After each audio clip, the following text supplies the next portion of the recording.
I'm Judge Caprio, 43 years on the bench. I've seen liars, crybabies, beggars, and sometimes even people telling the truth. But I never thought I'd see a man with a badge walk into my courtroom and try to handcuff me. The judge. This happened on a cold Tuesday in February, and what you're about to hear became the most talked about moment in Providence courthouse history. If you believe no one is above the law, not even the top cop, then stay with me, because this case will restore your faith in justice.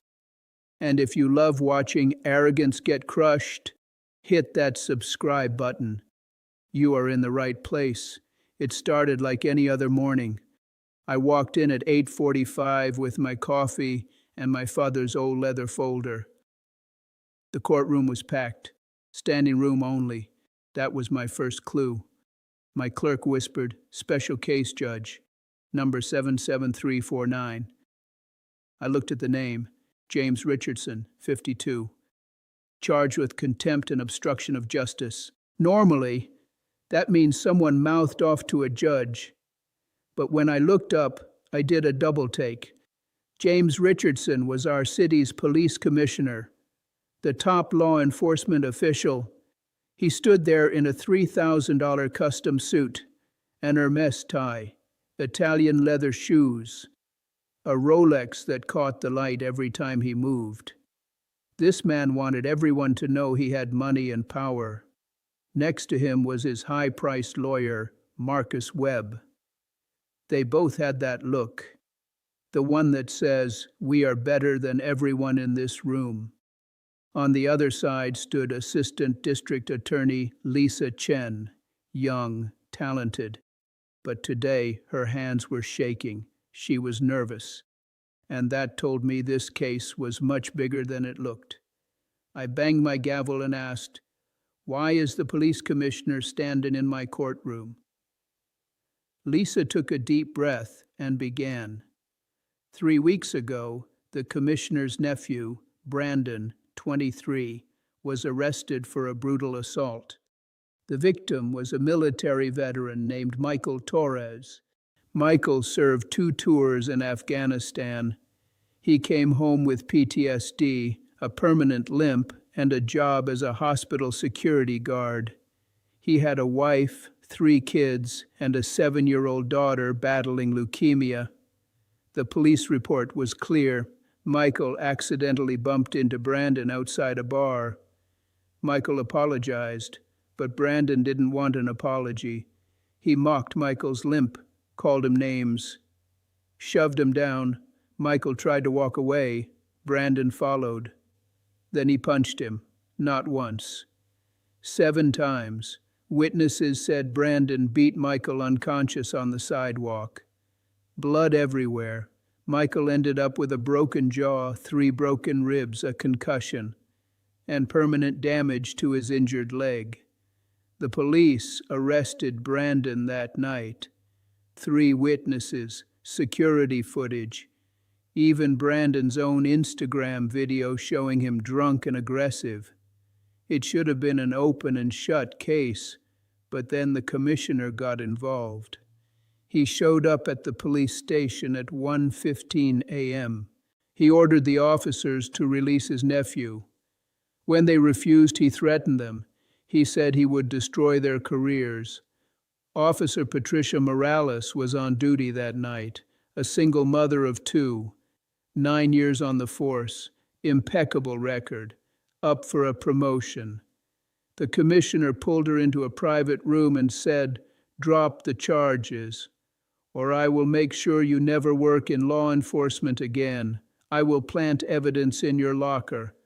I will destroy your reputation." But Patricia was smart. She recorded the entire conversation on her phone. 8 minutes of straight threats. Then she took that recording to the district attorney. And that's how we all ended up here. The police commissioner in my courtroom looking annoyed, like this was beneath him. His lawyer stood up and claimed it was all a misunderstanding. He said the commissioner was just protecting his nephew. Then he said something that made my blood boil. He claimed the DA's office had a political vendetta against the commissioner. I let him finish. Then I said, "Play the recording." Lisa played it. The commissioner's voice came through loud and clear. No misunderstanding. He threatened Officer Morales in explicit detail. He told her exactly how he would destroy her life. When it ended, the courtroom was silent. I asked the commissioner if he had anything to say. He smiled, actually smiled, and said, "I stand by everything I said. She's a low-level employee. She should have followed my orders. As police commissioner, I have the authority." Let that sink in. I leaned back and let his words hang in the air. He admitted to threatening an officer. He admitted to obstructing justice.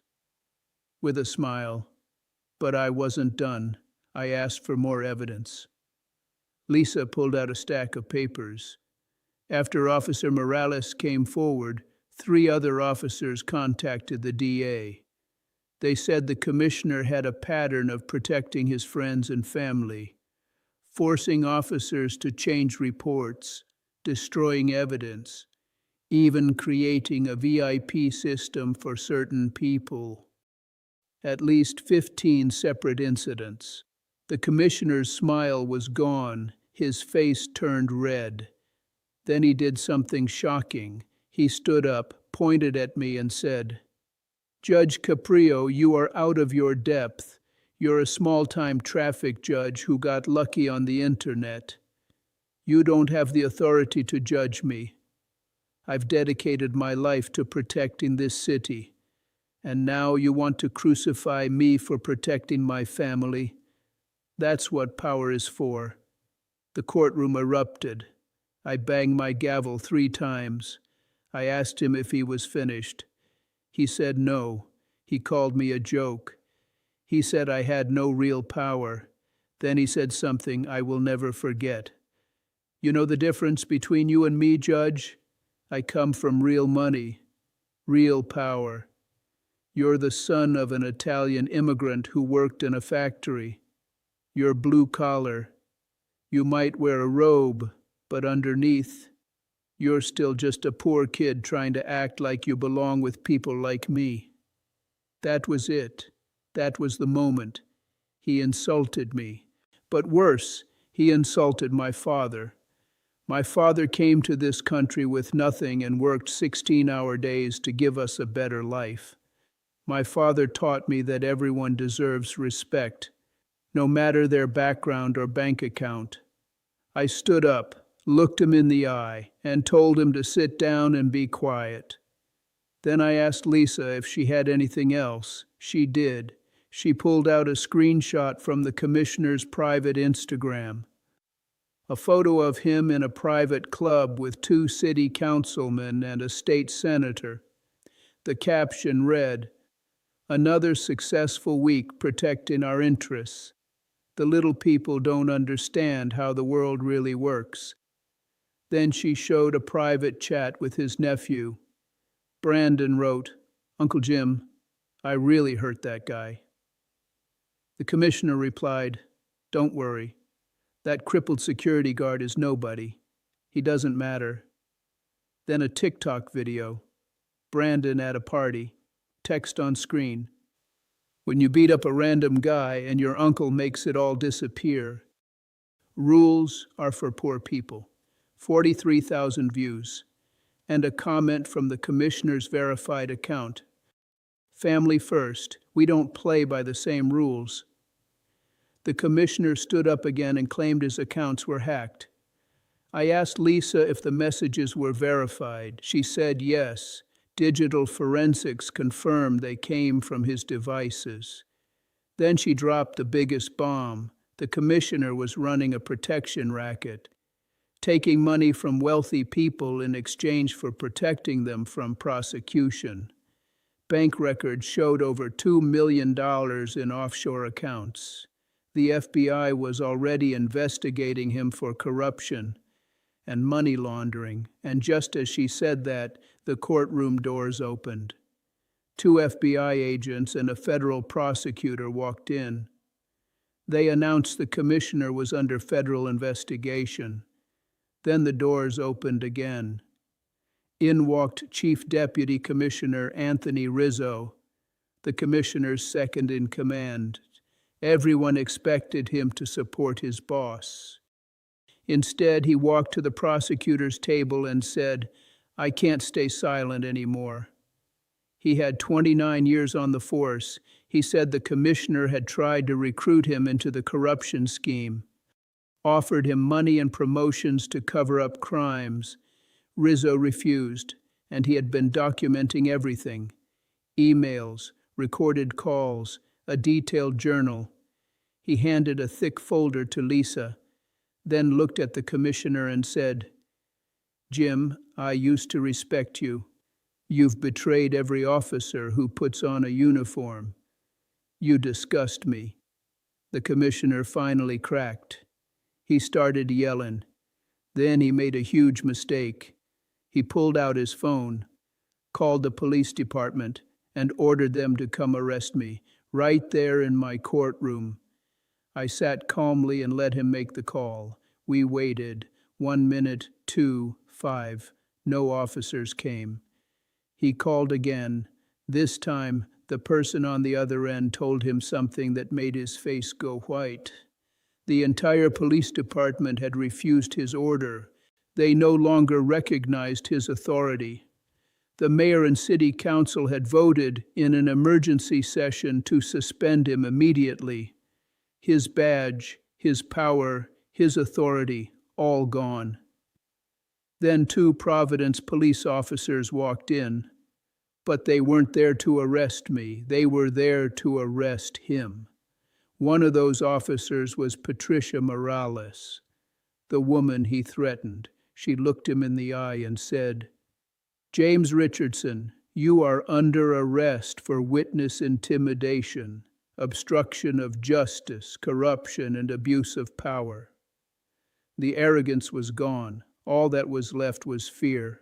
I sentenced him to 1 year in jail. No bail, immediate incarceration. I also ordered him to pay full restitution to Officer Morales, full medical bills for Michael Torres, and a public apology to every officer in the department. Then I added something I had never done before. When he gets out, he must complete 1,000 hours of community service at the VA hospital where Michael Torres works, working alongside veterans every day, seeing the people his nephew hurt. As Officer Morales led him away, he looked back at me one last time, and I could see in his eyes that he finally understood. He was not special. He was not above the law. All his money, all his power, none of it mattered. That case made national news, millions of views. 2 weeks later, the FBI arrested him on federal charges. He's looking at 20 years in prison. His nephew was also arrested. Without his uncle's protection, he pleaded guilty and got 3 years. Officer Patricia Morales was promoted to sergeant, then lieutenant. Chief Rizzo became the new police commissioner, working to restore trust. Michael Torres recovered. His daughter's leukemia went into remission. He still works at the hospital, helping people, because that's who he is. And me? I learned something that day. Standing up to power is never easy, but it is always necessary. The moment we make exceptions for certain people, the moment we say someone is above the law, that is the moment justice dies. My father used to say, a judge's robe doesn't make you better than anyone else. It makes you responsible to everyone else. So remember this, justice is not automatic. It requires good people to stand up. It requires courage. It requires integrity. And it requires all of us to demand that everyone, no matter how powerful, be held accountable. I'm Judge Caprio, and in my courtroom everyone answers to the law. What makes this moment unforgettable isn't just the drama. It's the reminder that power without accountability is dangerous. This case shows that no badge, no title, and no amount of money can place someone above the law. When authority is abused, it only takes one person with courage to stand up and say enough. And that's exactly what happened here. Justice didn't just win, it proved a point the whole world needed to see. But here's the real question. If you were in that courtroom, would you have had the courage to stand against power, or would you have stayed silent?